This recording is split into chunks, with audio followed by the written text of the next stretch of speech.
Hi, hello guys, welcome sa YouTube channel natin, no? Captain Alas YouTube channel. Guys, makikita nyo rito, meron akong dalawang antena. Dalawang X700 to.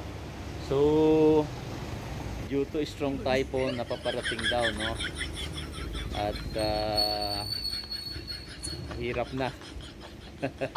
So, binaba natin to. Ang dalawa natin X700, no? At madali lang namang mag-akyat nito, no, pagkatapos ng bagyo. So babala naman yung pinagtanggalan ko, guys. Ayun lang. So kasi bumagsak yung tower ko nung nakaraang bagyong Christine, no? So dito ko lang nilagay sa terrace ko. May natira dong isang CP22E, saka parang meron pa akong HF antenna, no. So eto guys, sobrang haba kasi nito, almost 24 feet, no. Natakot tayo na baka madali ng bagyo, no. Ayun. Ang problema, hindi ko alam kung saan ko to ilalagay. Sinandal ko lang dito sa puno ng bayabas, no. So mapapansin nyo ito, parang pamiwas, no. Napakahaba, 24 feet. So baka kasi maputol kaya binaba natin. Ngayon problema ko, saan ko ilalagay ito. So guys, dito ko nilagay yung X700 ko, no, sa bubong. Ayun. So dito ko siya nilagay para safety siya, no. Actually tatlo yung fiberglass ko rito. Isang X510, dalawang X700, no. So guys, ito yung dulo nung dalawang X700, ayan. Ito naman yung X510. Kaya medyo secured siya rito. Kaysa naman ano siya, hatawin siya ng hangin dun sa itaas, no.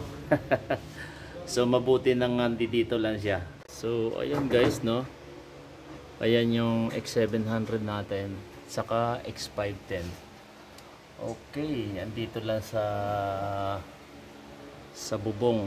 So good luck sa mga antena nyo.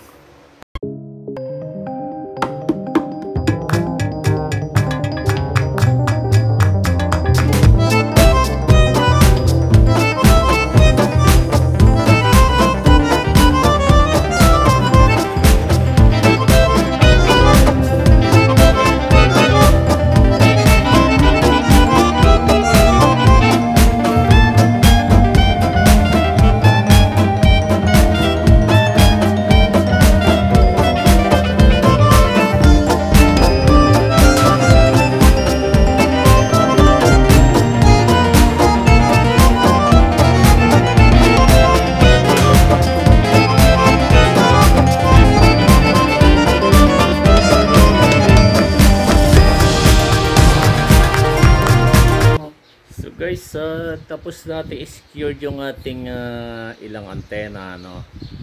So mabuti na yung sigurado tayo madali namang magtaas ng antena, no.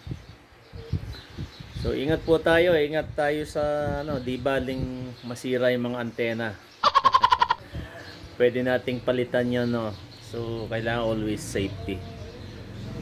So meron tayong iniwang mababang antena ron pang emergency natin, no. So kahit pa paano pwede naman siyang makareceive.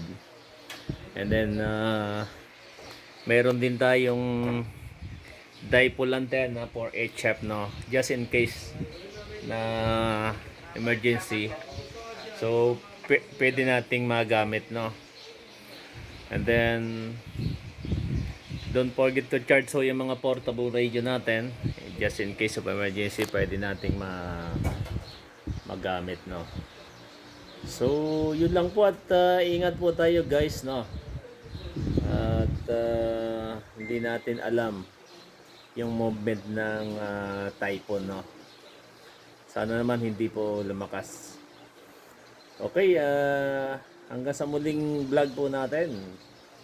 At God bless po sa ating lahat. Have a nice day. Bye bye.